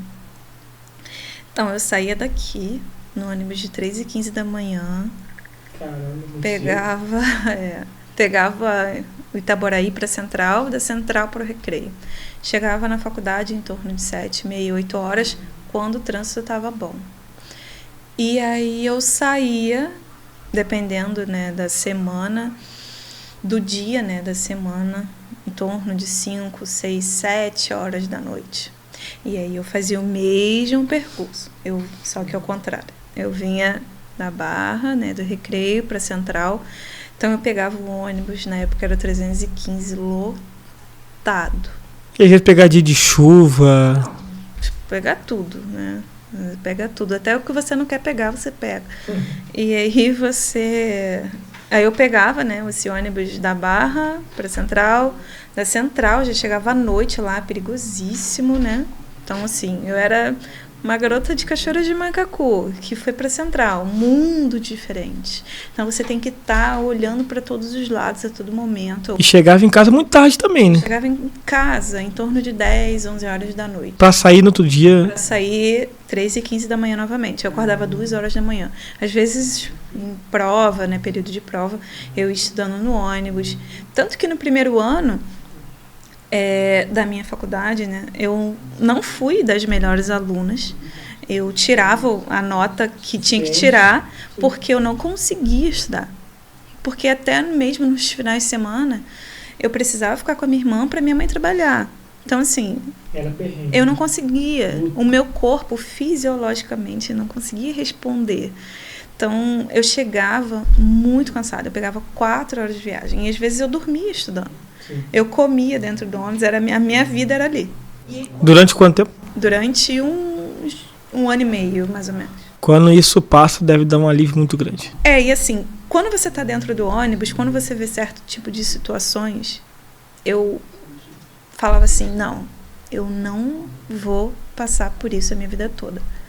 Porque ao mesmo tempo que eu estava indo para a minha faculdade e que eu sabia que um dia eu ia me formar, eu estava com pessoas que iam se aposentar e que pegavam ônibus há 20 anos. Nada contra, mas não era o que eu queria para a minha vida. Então eu comecei a pensar, não, eu tenho que mudar. Eu tenho que focar, eu tenho que me esforçar mais. Para que essa realidade seja diferente. Então, assim, olhando, né, claro, para trás e comparando coisas que eu tenho hoje, é muito bom, porque eu vejo a minha evolução, tanto a minha quanto do meu marido. Eu não consegui nada sozinha. Então, nós estamos juntos desde que ele se formou, né? Estamos juntos há 10 anos. Então, tudo que foi construído de 10 anos para cá, fomos nós dois que construímos. Não existe só a Jéssica, né? Por trás da Jéssica existe o Eduardo, existe a tia do Eduardo, existe a mãe da Jéssica, existe os funcionários que ajudam a ter aquela clínica funcionando. Porque se fosse só a Jéssica, não tem nada. Eu não consigo dar conta de tudo. Enquanto eu estou aqui, o Eduardo está trabalhando, a minha secretária está trabalhando, a minha outra funcionária está trabalhando. Então, assim, eles mantêm a clínica, porque eu sozinha não consigo. Eu faço a parte de gestão, eu faço a parte de marketing. Existem pessoas para isso também. Então, sozinha, ou eu sou dentista, ou eu faço todas as outras coisas. A gente, claro, tenta fazer um pouco de tudo, né? Mas excelência você só consegue... Uma coisa quando você tá então assim, eu amo fazer canal. Eu gosto. É uma coisa que eu trabalho muito lá na clínica. Eu faço outros procedimentos mais simples, como restauração, tratamento periodontal, que é a profilaxia, extração simples. Esses procedimentos a gente faz, né? Mas o meu foco mesmo é a parte de canal. E eu tento fazer outras coisas. Eu tento fazer o marketing, eu tento estudar, né? Eu estudo. Até porque lá atrás também você foi criado nesse ritmo também de fazer quase tudo, tendo que dar conta de tudo. Assim, eu tive uma criação na minha infância que eu estava o tempo todo estudando. Então, para mim, aquilo era normal. Porque eu saía da escola, eu ia para o curso de inglês. Eu saía da escola, eu ia para o balé. Eu saí da escola, eu ia para a ginástica olímpica. Eu saí da escola... Eu sempre estava fazendo alguma coisa. Então, isso para mim é importante. A rotina para mim é importante. Então, quando chega assim, num domingo, num sábado, eu já sei minha agenda da semana toda. Não é que eu não consiga. Eu consigo fazer as coisas sem estar com a agenda, né, ali programada. Mas é um costume. Mas eu preciso me programar para poder fazer. Porque se você falar para mim assim, Jéssica, eu vou lá no seu consultório daqui a 15 dias, dia tal hora. Eu sei que você vai lá. Aquilo ali vai estar na minha cabeça e vai estar lá anotado na minha agenda. Talvez eu não consiga te receber porque aconteceu uma urgência, alguma coisa, mas raramente. Então, quando chega no domingo ou no sábado, eu programo toda a minha agenda e eu sei quem eu vou atender, eu sei o que eu vou fazer, quais são os meus compromissos. Então, assim, é rotina. Isso é muito difícil. Você acordar, você trabalhar no mesmo lugar todos os dias. Então, isso é disciplina. Para mim, tem que ter isso. Eu sou muito disciplinada. Por isso que eu gosto da rotina. Então, não faz tanta diferença para mim. Você vai falar, isso aí te deixa, sei lá, estressada. Sim, claro, às vezes a rotina estressa. Mas acabou se tornando, né, já um costume já de sempre ter esse ritmo. Sim, eu vivo da rotina. Por mais que eu esteja em casa, eu tenho a minha rotina. Eu acordo, eu tomo meu banho, eu tomo meu café, eu leio um pouco de um livro, eu assisto um pouco de jornal, que seja alguma informação, alguma notícia, e aí vou fazendo as minhas outras coisas. Mas em determinado horário eu sei que eu tenho que parar, porque eu tenho que me dedicar aos meus estudos. Eu sempre tenho um horário para me dedicar aos meus estudos. Por mais que seja pelo celular, lendo um artigo ou lendo uma notícia, eu sempre estou me atualizando, por mais que eu não vá num congresso internacional. Isso não significa nada. A pessoa vai em vários congressos internacionais e não sabe o que é uma restauração. Não sabe o que é um atendimento realmente humanizado. Então, para mim, isso é indiferente. Tem gente que tem doutorado que não sabe nada. Então, não sabe o mínimo, que é o respeito que tem que ter pelo paciente. Então, para mim, hoje, como dentista, como mãe, como empresária, como esposa, não importa os títulos que eu tenho, porque eu sou boa no que eu faço. Se você chegar para mim, eu vou fazer um tratamento de excelência em você. E eu não preciso de doutorado, eu não preciso de mestrado para fazer isso. Então, bom... Um conjunto de vontade, né? Porque, bom, quando eu cheguei na minha especialização, eu sabia muito mais do que até alguns professores. Então, assim, eu sempre fui muito elogiada por isso. Tanto pela minha experiência que eu tive, né, no hospital, essa experiência de fazer procedimentos mais invasivos, né, na hora da urgência, e por buscar sempre a excelência. Então, é o que eu falo. Eu tenho título de especialista, mas ele não me serve para nada. Porque antes do título, eu já era boa, eu já era excelente. O título foi só um reconhecimento. O título é só porque eu queria ter. Eu não preciso ser, dependendo, né, do que eu quero fazer. Eu quero ser um bucomaxilofacial. Aí, realmente, eu tenho que passar pelo hospital. Você está lidando com vidas, você vai fazer cirurgias. Mas existem hoje, né, caras, né, pessoas inspiradoras que me inspiram na odontologia, que não são especialistas em tratamentos, né, restauradores de resina, e eles são referência na área deles, que eles nem são especialistas. Então, assim, mas se você não tiver um doutorado, um mestrado, você não é nada. Hoje eu sou empresária.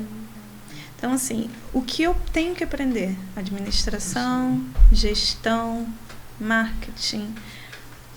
Hoje posso estar até sendo equivocada, mas hoje eu ganho muito mais do que um cara que tem, às vezes, um doutorado. Sim. Então, assim... Isso não quer dizer muito, né? Doutorado... Isso depende. Em 2 anos de formada, nós abrimos uma clínica. Então, assim, de um consultório pequenininho, né? Que mal cabia uma recepção. Abrimos uma clínica. Assim, hoje não é aquela clínica com várias tecnologias, né? Com muitos profissionais, até porque não é o meu objetivo, porque eu quero entregar qualidade, não quantidade. Que é o importante. Então, eu não preciso de profissionais ruins, porque até vou cortando, né? Sim. Você vai colocando a pessoa para trabalhar, fez uma besteira, tchau. Não é para fazer parte da minha equipe. Então, assim, ali, se você não souber trabalhar direito, você não vai trabalhar. Você vai trabalhar em outro lugar. Porque a pessoa não se importa. Porque ali eu me importo com um procedimento de profilaxia que meu paciente está fazendo. Então, assim, se alguém que trabalha para mim está atendendo e fazendo uma profilaxia, depois eu vou ver. Sim, claro. E aí, se não tiver bom... Não vai ficar. Não vai ficar. Porque na minha equipe não existe isso. Ou você é bom ou você não serve para trabalhar aqui. Não é que não serve. Todo mundo não tá qualificado, tem uma chance. Então, assim, eu não peço experiência nenhuma sua. Só que eu vou moldar você do jeito que eu quero que você trabalhe dentro da minha equipe. Então, se você não se qualificar, se você não se adaptar, então não vai ter vez para você ali. Senão eu vou ficar perdendo tempo com você. Eu tenho que ter uma pessoa que realmente queira, uma pessoa esforçada, uma pessoa educada. Então, assim... É uma série de coisas, né? É o que eu preciso e é o que eu sou hoje. Eu não estou preocupada em fazer congresso internacional. Eu não estou preocupada com isso, estou preocupada com a minha clínica. Eu não estou preocupada com a clínica que está abrindo do lado, que ficam me falando, fulano vai abrir uma clínica aqui. Eu não estou nem aí, eu estou preocupada com o meu trabalho, eu estou preocupada com os meus profissionais, eu estou preocupada com a minha equipe. Então, se você sempre ficar se comparando com o outro, e você sempre ficar comparando o seu trabalho, a sua clínica, não, porque a clínica de fulano é melhor, você nunca vai para frente. Você vai ficar estagnado naquele lugarzinho ali. Então, é sair de um consultório pequenininho para uma clínica e talvez ano que vem eu abra uma clínica enorme, com várias especialidades. Sim. Então, é o tempo. Você tem que esperar. Eu sempre fui muito racional nisso. Não, eu não posso isso agora. Mas eu posso daqui a um tempo. Entender, né? O tempo. Eu vou me programar para isso. Mas aí tem um preço. Eu vou precisar trabalhar mais, eu vou ter que me abdicar de muitas coisas, eu vou ter que deixar, às vezes, de estar com o meu filho, vou ter que deixar de estar com a minha família, vou ter que trabalhar sábado até tarde. Então, assim, você precisa se abdicar de algumas coisas. Não tem como você estar na festa todo final de semana e crescer e ser um puta empresária. Então, assim, hoje eu com 31 anos, eu ganhei muito mais do que gente que trabalhou a vida toda. Então, Isso aí você foi construindo ao longo do tempo. Sim, claro. É o que eu sempre falei, com pessoas junto. Eu não consigo construir nada sozinho, mas é a ideia. A gente tinha um consultório pequenininho, eu sempre falava, Eduardo, vamos abrir um consultório grande, vamos abrir uma clínica. Então, o primeiro consultório que a gente abriu foi ideia minha. Mas não porque ele não queria abrir, porque ele morava no Rio, eu era de Cachoeiras. Então, eu comecei a pesquisar a cidade. Eu falei, é uma cidade que a gente consegue abrir um consultório, ter uma qualidade de vida. E a gente vai crescendo, por mais que seja aos poucos. Sim. Então, aí a gente abriu o nosso primeiro consultório de cara e coragem. Abrimos e aí foi dando certo, porque a gente trabalhava bem, foi dando certo. E hoje nós, se Deus quiser, nós vamos abrir uma clínica aí grande, mas ainda é um projeto. A gente tem outras prioridades ainda na frente. Família em primeiro lugar. O trabalho, ele já está ali, tem uma estabilidade. Mas como a gente trabalha no comércio, você sempre tem que estar inovando, você tem que sempre estar priorizando também, né, o seu local de trabalho. Então é sempre uma evolução. A cada dia crescendo, né? Doutora, assim, você tem uma história bastante de altos e baixos.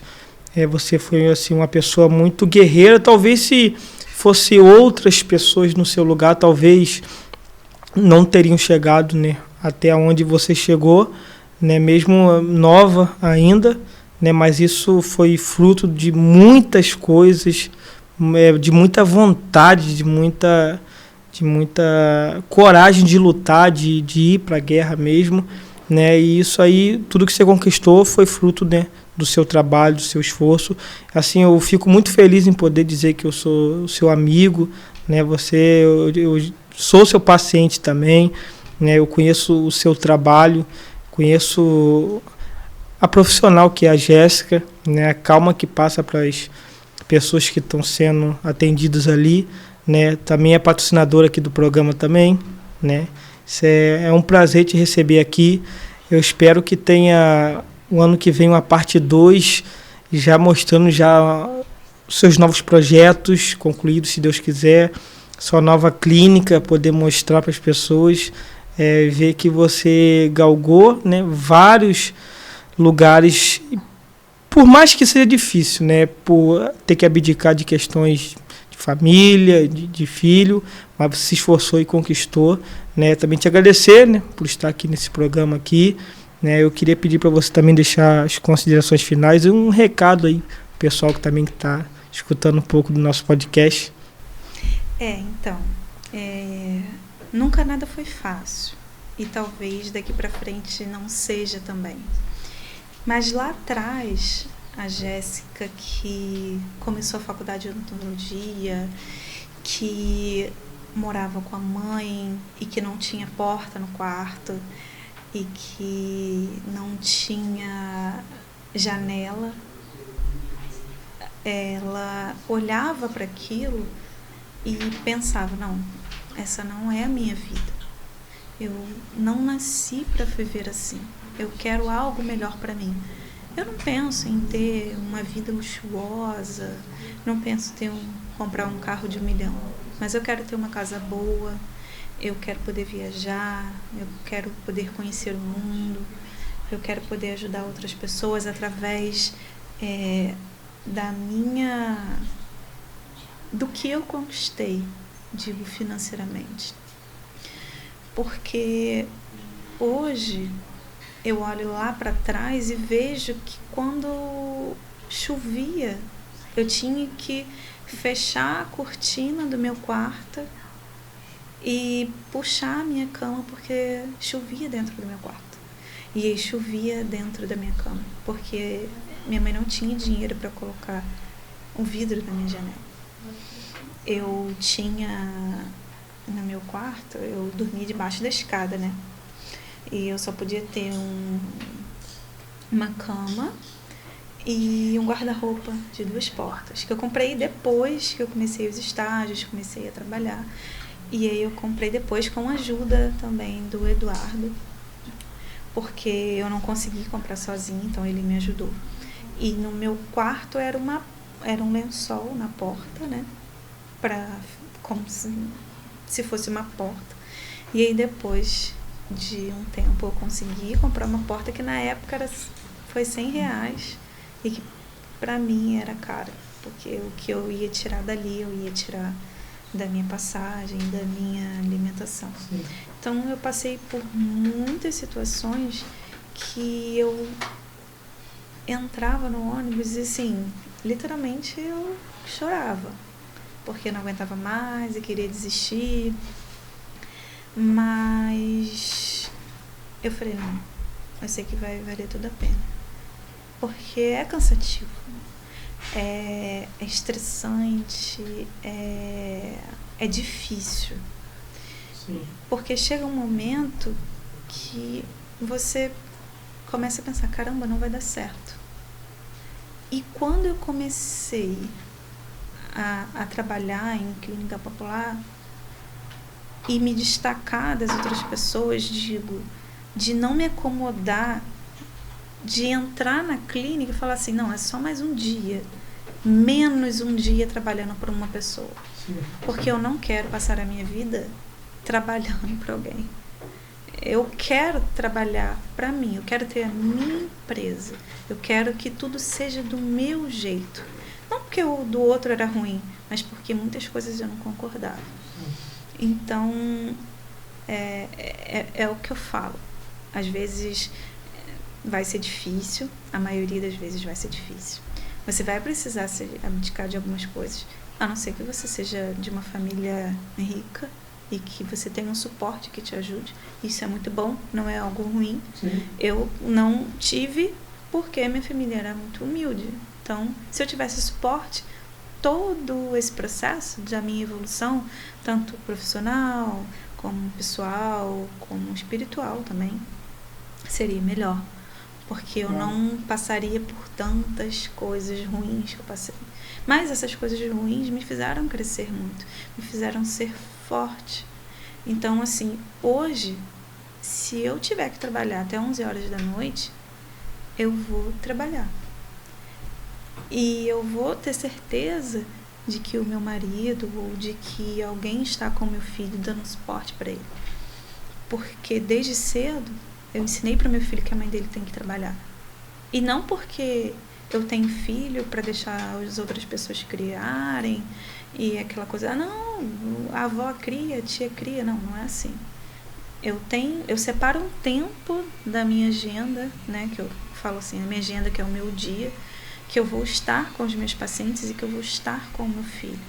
Eu quero ter um tempo de qualidade com ele. Não adianta eu estar o tempo todo com ele, estar o tempo todo no celular, estar o tempo todo estressado.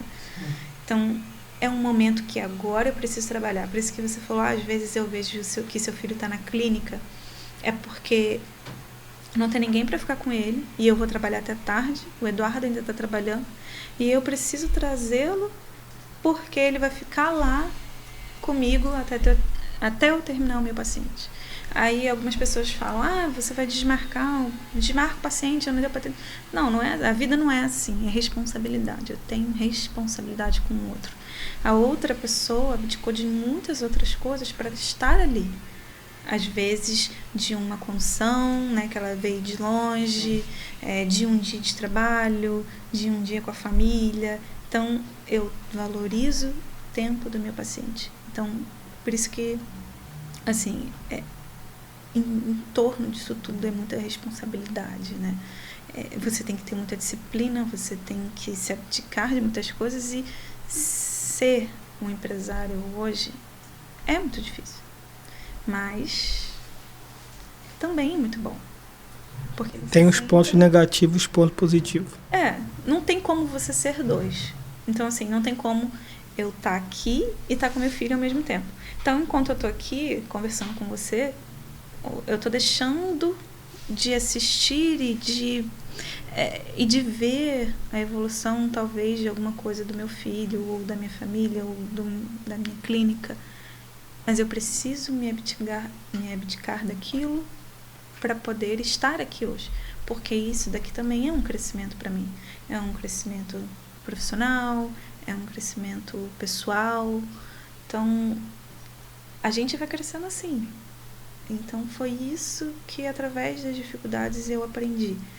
Que em certas coisas eu vou ficar nervosa, eu vou ficar ansiosa, eu vou ter medo, mas eu nunca quero voltar para aquela vida que eu tinha antes.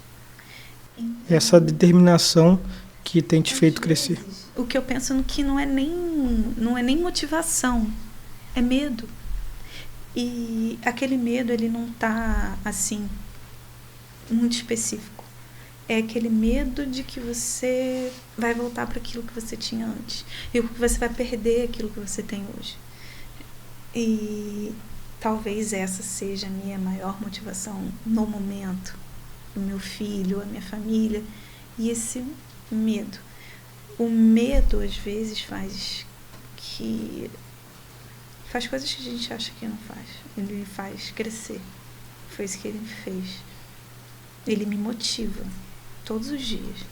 O medo de voltar a estar no mesmo lugar que eu estava antes, de talvez não recomeçar, porque hoje eu tenho outra cabeça, mas perder esse conforto que eu tenho hoje, por mais que não seja um conforto assim, vou viajar para Disney amanhã, não é assim, mas é um certo conforto que eu não tive, né? Que hoje eu posso proporcionar para minha família, posso proporcionar para mim, para outras pessoas.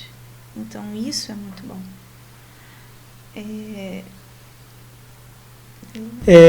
Então, Jéssica, eu queria que, né, eu vendo toda a sua história, né, particular, eu vejo que você é uma pessoa muito determinada, né? E eu queria, assim, que antes de terminar esse podcast agora, eu queria que você pudesse deixar uma mensagem para quem está assistindo a gente, né, que talvez está começando também agora também, assim, deixar uma mensagem para as pessoas que têm um sonho, né, que está lá no comecinho também, como um dia você esteve, né, que você pudesse deixar, né, um recado também para essas pessoas. Bom, não sou muito boa em discurso, não, mas vou tentar aqui. Tudo na nossa vida sempre vai ser difícil. Nada vai vir fácil. E tudo que vem muito fácil, vai muito fácil. E a gente, às vezes, não consegue dar valor àquilo. Então, para você que talvez esteja começando uma faculdade, esteja começando uma carreira, talvez na odontologia, na área da saúde, seja melhor que você possa ser. Digo como pessoa e como profissional. Não faça nada por dinheiro, porque depois você pode se arrepender. E aí aquele arrependimento pode ficar para sempre. Não tenha medo, porque o medo já existe e o não também. Então, se você não começar, você não vai saber se vai dar certo. Porque eu também não tinha nada e comecei. E tá dando certo até hoje. Mas está dando certo porque eu trabalho bem, eu não desisto. Isso é uma luta diária, é disciplina, é rotina, é estudo, é esforço, é um conjunto de coisas, né? Não dá para deixar uma mensagem naquelas clichê, acredite nos seus sonhos, que eles vão se realizar. Não, você tem que correr atrás deles. Você tem que criar objetivos, você tem que acordar e falar, não, ontem foi ruim, ontem foi péssimo, mas hoje vai ser melhor. Não é que, hoje vai ser um dia maravilhoso, perfeito. Nem um dia perfeito. Só se eu estivesse em Dubai, tudo bem.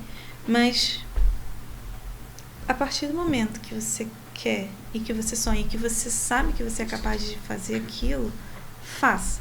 Porque se você não fizer, ninguém vai fazer por você. Mas tem uma pessoa do meu lado que não me incentiva. Então, essa pessoa não era para estar do seu lado. Então, Porque às vezes a gente perde talentos por conta disso. Ah, mas ninguém me incentiva. O seu maior incentivador sempre vai ser você. Então, você tem que acreditar na sua capacidade, tem que acreditar na sua resistência, na sua força. Porque você vai conseguir. Se é um sonho, às vezes eu vou chegar perto daquele sonho e daqui a uns anos realmente eu consigo o que eu quero. Mas eu estou no caminho ainda. Sim. E nesse caminho eu vou aprender muitas coisas. Então, para você que está começando, para você que acha que não vai conseguir, ou para você que tem problemas emocionais, que eu pego muitas pessoas assim, talentosas demais, esforçadas demais, e que não acreditam em si por conta desses problemas emocionais. Uma depressão, uma ansiedade, que seja.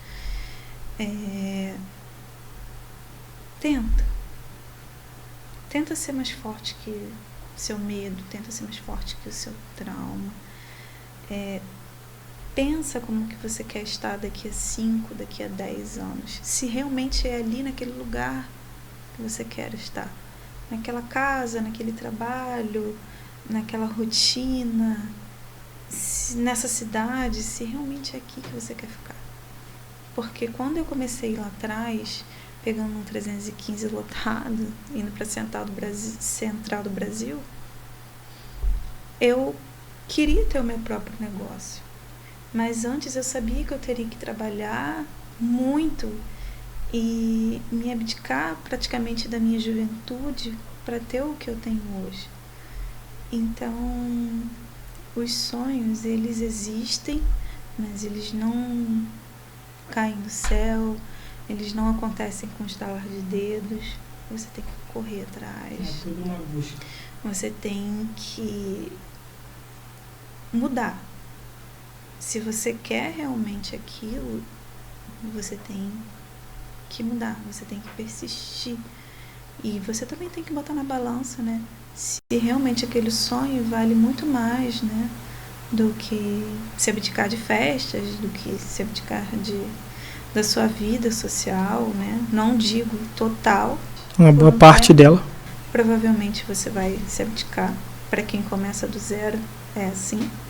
Então, é tudo muito difícil e sempre vai ser, mas a dificuldade também nos transforma em pessoas melhores, mais fortes, mais racionais, mais respeitosas.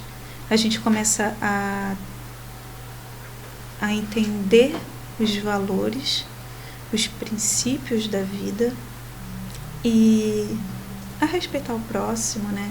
E a si mesmo também. Pessoal, eu queria agradecer, né, a doutora Jéssica por ter participado do nosso podcast.